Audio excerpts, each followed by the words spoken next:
how that plays out. So you have to think thousands of years ago, cities are just beginning to develop. The people are primarily nomadic. And as nomads, there's a lot that can go wrong. And as you're trying to get established with your land, with your cattle, with your sheep, the thing about being in a tribe is it increased your chances of survival. The more numbers in your tribe, the more you could grow crops, the more you had people to tend the animals and take care of the household, moving it. There was a lot of advantage to having a big tribe, especially high mortality rate when you think about 1 in 3 to 1 in 4 children did not survive being 1 year old. And wives, about 1 in 4 died in childbirth. So those are really bad odds. And so then you get war, you get famine. Having numbers is essential for your tribe. The other part about that is the bigger your tribe, as we saw in this card game, the greater advantage it has with neighboring tribes, because no one is going to put up a force against you if you have the largest tribe.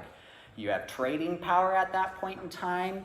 You can start building alliances a lot more readily, and you get to control the land a lot more readily. If you read the story of Abraham, he had a pretty small tribe when he entered into the land of Canaan, and so he had to interact as a small tribe amongst a lot of bigger tribes. And so read through Genesis again and keep that in mind. It's really interesting.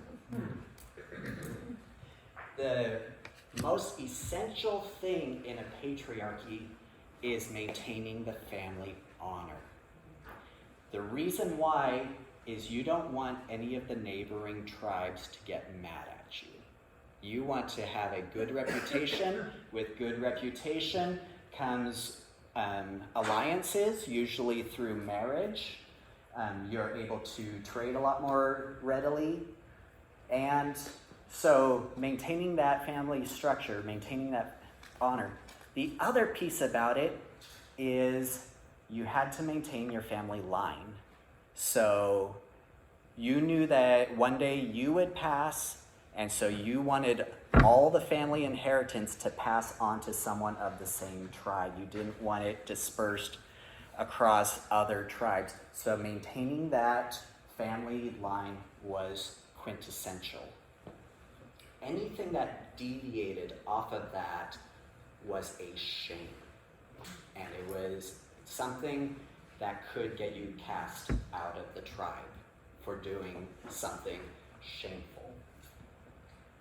So we're going to quickly jump through just sort of what did that pyramid look like. And we're, like I said, there's a lot of information. I'm very happy to delve into it more on a one-on-one. This is going to skim through. I will also say that this is going to be sensitive material at times, so just be aware. So we have the patriarch. So Dean, you get to be the tribal leader. And so probably your grandfather would be the tribal leader, your father would be the family leader, and all your brothers would be the patriarchs within a family. And so within that rank, the kings, queens, jacks, if you were a male, that you got to have your power given to you based on how you were born. If you were firstborn, you got special privileges. If you were given the inheritance, special privilege, things like that. Next, you have free males. The free males were the people who were male children and just starting to emerge into the patriarchy. They hadn't married yet, so they didn't really have any really big connections yet. The free males were also the ones that left a family patriarchy and wanted to try to establish their own. If they were successful, that's great, a new patriarchy starts. Sometimes if you were very unsuccessful, you would have to sell yourself to join another tribe as a servant. So even if you were a patriarch, you could still become a servant. And at that point in time, there's this really defined red line. Everything above that is where all the power lies. So if you're a free male and up, you have power and you have the respect of the tribes. But like I said, if you're a free male and you aren't able to get established, sometimes you would have to lend your services to another patriarchy as a servant. A good example of this would be Jacob, having to leave his father's household, goes to his uncle's house, and works for 7 years as a servant in order to pay the bridal price for his bride, Rachel. But his uncle deceives him, gives him the older sister, Leah, instead. And so Jacob works 7 additional years to get Rachel. And so that's a great illustration of that, going back and forth between above and below that line. After that, if you were a female servant, female servants were sort of uncommon as far as role. If you were a female servant, like my card showed, it meant that you were already married to someone, and that person's soul joined a tribe as a servant, and so the wife went with the husband wherever the wife went with the husband wherever the husband went. Or if a father was getting really low on funds, he often would employ the services of his children out. But more commonly, they were sold as slaves at that point in time. So very few times the female servants aren't as common. But in between, you get the matriarchs, and the matriarchs are the women with power, except it's sort of where they fall on the structure and who they're married to. If you were married to the tribal leader, you were the top matriarch, and you were above the other matriarchs. But at that time, it was possible to have multiple wives. So some of it depended on your husband, whether you were the favored wife or an unfavorable wife. If you were barren, it's really hard to gain honor when family and maintaining that family line is so important. So a lot of things happen right there. But this is one of the few places where men and women hold a very close rank to each other, just depending on the patriarch, how he favored people. Then you get into slaves. The male slaves would be people who could have started as a free male, but due to debt, could no longer lend their service and actually had to sell themselves in order to pay a debt. Or, more often, you were just born that way. Your father was a slave, you were a slave, and any children you have, they'll be slaves too. And that just continues on in perpetuity. And for the patriarch, having children through your slaves is a great way to enlarge your tribe without having to add to the drama of larger families. But even if you're a male slave, there was the chance of going up in rank if you were highly favored. Joseph is a great example of this. He was sold into slavery. He went in and took favor by Potiphar, the patriarch of the household, and put Joseph up to a place where he was in charge of everyone in the household except for his wife. So Potiphar's wife had a little bit of exchange where Potiphar's wife kept trying to seduce him, but Joseph kept resisting. This was a great example of a male and female not really outranking each other, but actually had collegiate spats, if you would. But eventually, we know the story of Joseph. He ends up becoming second in command in Egypt. So for slaves, you have a little bit of chance to get a little higher up. Expanding this out a little bit, now we have children. If you're a male child, you start at the bottom, but it's quickly known that you're a son of the patriarch, if you are the son of a patriarch. If not, if you're a male slave, stay down there. If your father is a servant, you'll join the male servants. But if you're the son of a patriarch, you're going to pass that red line and join the free males and start building your own patriarchy.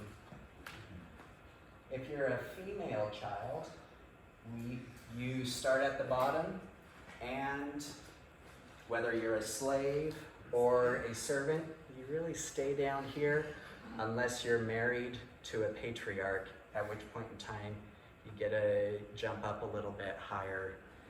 But you can see just how gender, where you were born, how you were born, all of that mattered within patriarchy. And so within this type of culture, if you were male, the imagery around being male meant you were strong, you were dominant, you had power. If you were female, it means you were a follower, you were weak, you didn't have power. And oftentimes it was because men would never own up to something, women were associated with vice. It's sort of a yin-yang thing where men had virtue, females had vice. And so within that, we're just going to walk through just standard sexual relations if you were a patriarch. If you were a patriarch, you could have anyone you wanted. You could have one wife, you could have multiple wives. Your wives could give you a concubine. It's the female slaves. If you're a female servant, that was sort of a protected class because you might already be married to a male servant. If you were a female child, that was protected because female children were valuable for marriage alliances to other tribes. And that was really important. It was important to protect the virginity of a female child because that would secure another family being able to perpetuate their family line. And so that was very highly important. So within exploring that, how does it make you feel about the card you're carrying? It stinks. Totally. Well, for you, you're a male child, so at least there's a chance of getting up there. Any other thoughts about that? We're foreigners and we're not even male. With foreigners, your best bet is to join a tribe, and hopefully through alliances be able to join in and start interacting. So it connects to all these stories, that I've heard, like we talked about Luke 15 last time, and the son who begs not to be a son but a servant. And really, basically, he's just asking for a small, devotion.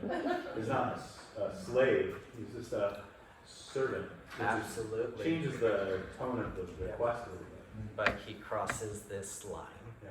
by becoming a servant. And he also, by doing that, he becomes disowned from that and disconnected from that patriarchy. So that's a great observation. Or Check. I'm sorry. No, go ahead. Or like the woman who's caught in adultery. And I've always wondered, like, so where's the dude? If she was caught in adultery, there had to have been someone else. So, but if she's seen as vice, then it makes more sense that she would be the one under trial. Absolutely. And what's interesting for adultery was how often the sin of adultery was far more associated with stealing another person's property and corrupting the pure family line. That was that was the greatest sin of adultery, which is why there were so many laws against doing that. So within that, let's start taking patriarchy and start playing with it a little bit, because that's where a lot of these scriptures come from. So maintaining the family honor, anything outside of that is a shame. So within this patriarchal structure, what happens if you break your role? Suddenly, Deuteronomy, where it says that a man shall not dress like a woman, makes a lot more sense, because you're talking about taking the value of a man and bringing the man down. Or a female dressing as a man, elevating her value. It makes a little bit more sense why there was such a stringent ruling against doing that. For servants to rise above their station, anything like that always was a threat to the patriarchy, and so was always squelched.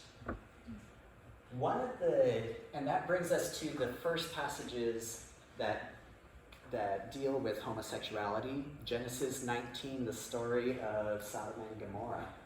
And then there's a side story in Judges 19, a very similar construct, where Lot, a nephew of Abraham, meets some visitors, says, stay at my house, because there weren't hotels at the time, so it's customary for someone to invite a stranger into their home to stay the night for protection. And during the night, the city people, the men specifically, went up to Lot's door and said, bring them out that we might have sex with them. And at that point in time, God's judgment starts falling on the city of Sodom. And I do encourage, read that passage. A lot of people for the longest time said the sin of Sodom was homosexuality. But for most of the Bible, it doesn't talk about Sodom's sin being homosexuality, but rather something more. So the men came and said, let us treat the men and have sex with them. What happens so your sexual role within a patriarchy is also very important. If you are the man, you are always on top. And if you are the woman, you are always submissive and underneath. If you take a man and put them in that female role, you are degrading the value of that man from the patriarchy down to where all the females were. And so at that point in time, you can imagine the huge shame associated with that. And that became a wartime practice, was the conquering armies would gang rape all of the surviving males to show them where their place was. And so never again would they ever really rise back up to that position in patriarchy again, because they always bore that shame. And so the story of Sodom and Gomorrah, when it's described in that, it talks more about the humiliation of a man than it is about a loving, committed, monogamous same-sex relationship. It's about gang rape and wartime violence. And in fact, when you look at throughout the Bible doesn't associate Sodom and Gomorrah with homosexual sin. Instead, they talk about things very similar to this. Ezekiel said, "Behold, this was your guilt from your sister Sodom. She and her daughters had pride, excess of blood, and prosperous ease, but did not aid the poor and the needy." That wartime drive of dominion and caused them to overlook the needs of others. Which leads us to the next passages, Leviticus 18:22 and Leviticus 20, verse 13. And those verses say, "You shall not lie with a man, as with a woman it is an abomination." From what you just saw of Sodom and Gomorrah, a law like this suddenly becomes a huge protection if you're a male. There's an actual law that protects you from being degraded. But if I were to give you a phrase, all men are created equal. We know that from the Declaration of Independence. What does that mean to you? If I were to say all men are created equal, what does that mean to you in these days? Women are left out. To founding fathers, absolutely. It By- pretty much means like the men had the final say back then. Yeah. Yeah, to the founding fathers, all men are created equal meant you had to be white, property owners, and you had to be male. And so that statement, when it was originally written, it was actually very exclusionary. But now when we say that phrase, we take that and we have expanded it to a much broader meaning today, haven't we? Where it's not just men, it's women. It's not just white males, it's all races. Everyone. But when we see that through our modern eyes when we hear that phrase. When we hear the phrase, "Thou shalt not lie with man as with woman," we think, oh, that means every man. What man should not lie with any other man? But we forget that within patriarchy, that's not exactly the same thing. If you were top dog, that's what says one thing. But if you're a male servant, a male slave, you didn't carry the same rights. And so so the prohibition within Leviticus was that you will not degrade the honor of a free male. But within that, there were some social protections. For male servants, they were often free males that were paying off a debt, and if they could pay off the debt, they would rejoin the free males. And so you didn't want to degrade a male servant at that point in time because they may come back and bite you later. Male children, you didn't really want to do that because eventually they are going to become the next patriarchs and you don't want to degrade them. But for a male servant who is down at the bottom rung, within ancient Middle Eastern society, that was totally permissible because there was a difference in rank. Just the same as there was a difference between a patriarch and a matriarch. There was a social strata.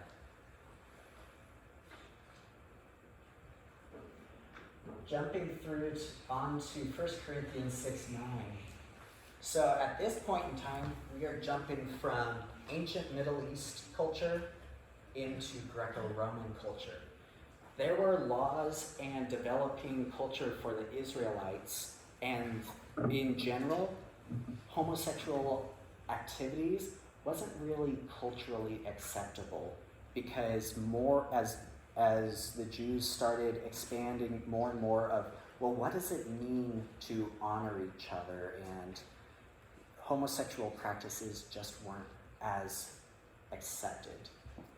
But by the same token, Greco-Roman culture was very different, as was all of the neighboring areas. So that scripture of Leviticus, thou shalt not lie with man as with woman. There are two pieces within that passage that are important to the scriptures in 1 Corinthians. Thou shalt not lie, to a bed, koinite, as with a male, arsene. In Greek, when the Hebrew scriptures were translated into Greek, that's how these two words were translated. And when Paul wrote to the Corinthians, I'm sorry, let me jump into here. So Greco-Roman culture. So here's what was permitted. So you could, as a free male, you could have sex with a male slave. There was a very high sex slave industry. And as the Roman Empire grew and expanded, took captives, many of them became sex slaves within the Roman Empire. And there's one particular class called the doulos, and we'll get into that a little bit later. There were the male children, and pederasty was huge in the Greco-Roman culture, where you learned, as a male, you learned about the birds and the bees by experiencing it from an older male. And eventually you would become an older male, and then you would have one of your own boys to lead along. And it was within that culture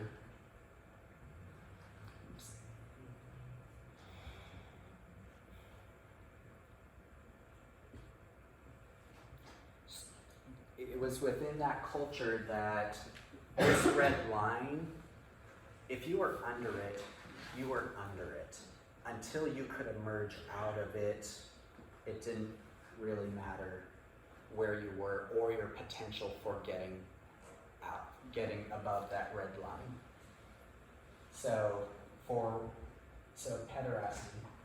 The servants, people would often join a temple if they become one of the priests. And a role of the priest throughout Canaan, Egypt, Greece, Rome, was to become a temple prostitute, because that was part of the worship of your deity. The Israelites grew up as a nation, battled against Baal and Ashtaroth, who were the male and female counterparts of each other. And part of the worship practice was sexual orgies, being together, and to incite their deities to bring fertility on the land. And within Greco-Roman culture, very similar once again. And so for male servants, that became a very highly honored role, to be a priest or priestess and engage with that. And there's one other piece that's called a pies, and we'll jump into that a little bit later. But it's within this culture that Paul, a Jew, is trying to start talking about Jesus and starts talking about not being so sexually promiscuous. And he takes this scripture in Leviticus, thou shalt not lie with male with women, and takes this phrase, arsene and koite, and pushes them together. And starts introducing the idea that there is no red line. Paul once said there's neither male nor female, slave nor free, but all are in God. And at that point in time, starts saying that red line is disappearing. And so we need to start treating everybody the same. And so in 1 Corinthians he says, do you not know that the unrighteous will not inherit the kingdom of God? Do not be deceived, neither the sexually immoral, nor men who practice homosexuality, nor effeminate. That word that's often translated as those who practice homosexuality is that word arsene and koite. Thou shalt not lie with man as with another man. Sort of hearkening back to that Leviticus piece. But Paul then starts expanding on it and shows us something more about what happens when the male is always taking advantage of a sex slave, is taking advantage of a child, is taking advantage of a servant. Isn't he degrading them just as much as... And he starts introducing the idea that if we are all of value to God, then we can't degrade anyone. And starts introducing a lot more protection for others. Within Greco-Roman culture, there was one more piece, and that is the introduction of Stoicism.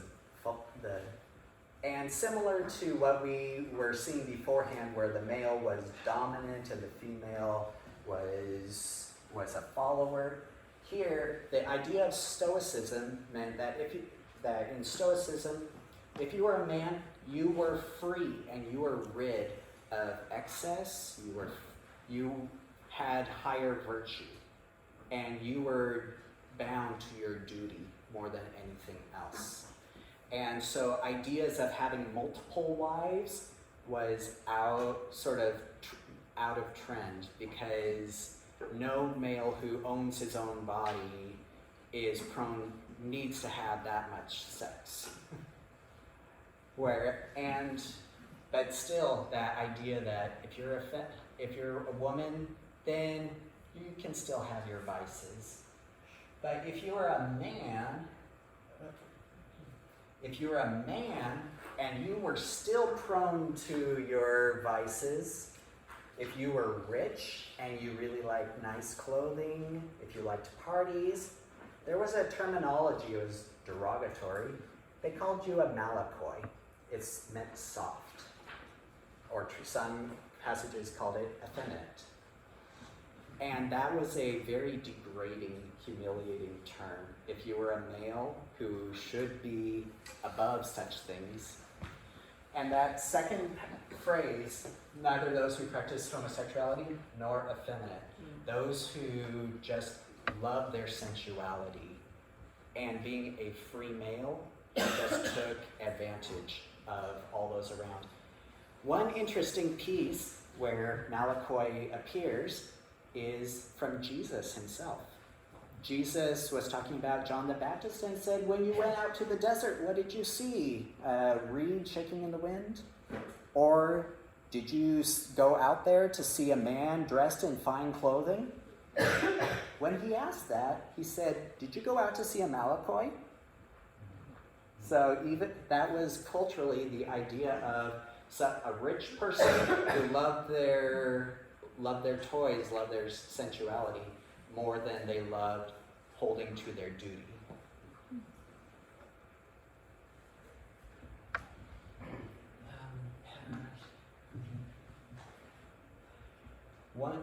Going back to arsena coite, for over 1,200 years that the Bible has been around, the passage arsena coite was translated as boy molesters.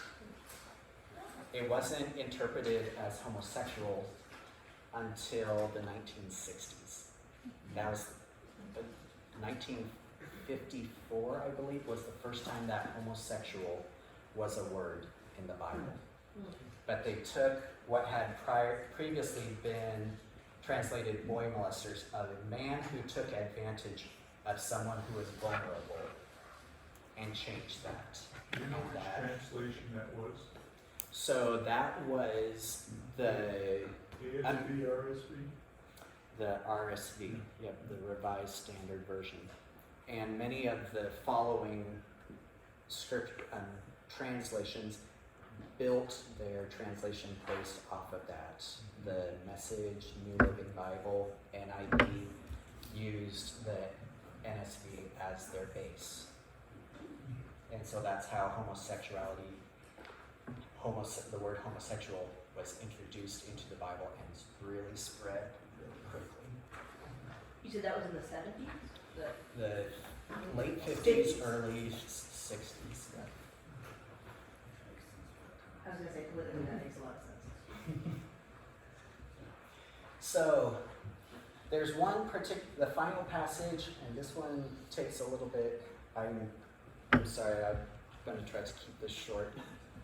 Romans 1, and Paul is getting ready for a missions trip to Rome and sends a precursor letter saying, I'm coming, and as I do, here's the message that I hope to share with all of you and everyone else in Rome. And he starts with this great big theological oratory of God, how he is manifest throughout creation, and because we see him everywhere, there's something inside of us that just knows that what is right and what is wrong. But the more that people tend to their own self-will, the more that they become corrupted. And it's within that context that he writes a passage, and this is broken up into a couple of pieces. For this reason, God gave them up to dishonorable passions. For their women exchanged natural relations for those that are contrary to nature. There are no scriptures against being a lesbian, because when you are down here, it didn't matter. But some people use this scripture to say this is a straight out cry against being a lesbian. What's interesting, though, is within Stoicism and their sort of prohibition against sexual excess, anything that was non-procreative was considered unnatural. Oral, anal, even to the point that the woman was on top. Even that was unnatural. Suddenly that passage of they exchange their natural relations throws a whole lot of taboos into there. It wasn't just homosexuality that was being targeted, but this was a whole disruption of patriarchal structure. And some people look at this passage in Romans and think that this is just an all-encompassing picture. But there is some idea and suggestion that Paul was actually targeting a specific incident or set of incidences relating to all this. Between AD 37 and AD 41, Roman Emperor Caligula was famous for his sexual excess. During his parties with all the high nobles, he would take the nobles' wives and have them. and force wife swapping, force inversion of partners, even to the point that that as the top leader, he would take other leaders and degrade them. And within that passage, Paul goes on, the men likewise gave up their natural relations with women, committing shameless acts with men, and receiving in themselves the due penalty for their error. In the instance of Caligula, because of the degradation of high-ranking officers, there was a coup that was against him, and Caligula was assassinated in AD 41, particularly by those whom he had degraded. And so many have seen this passage of receiving in themselves the due penalty for their error, that Paul is pointing directly at Caligula and saying, this is a full example of full moral corruption and degradation to the point where there's no turning back from that. There's no, it's how do you get redeemed from such mindlessness and carelessness. And I'm going to back a slide back just quickly. And then the final thing is that Paul talks about in nature is not just natural relations and unnatural relations, but that idea of what is natural. Within Greek culture, there were three types of nature. There was the created order of the world. That was nature. There was a personal nature, your own personal tendencies. In fact, if you were exclusively heterosexual, if you were exclusively homosexual, you were considered eccentric because everyone else was somewhere in between on the spectrum. And then there were social norms as nature. At one point in time, Paul wrote, don't you know it's against nature for a man to have long hair? As if we look around the created order of the world, we would say, well, actually, within mammals, males are usually a little more hairier. But within the social norms, what is natural and what is nature, what is acceptable and what is not, often that Paul is suggesting that what is natural and unnatural, he's comparing it to what is considered acceptable within social norms at that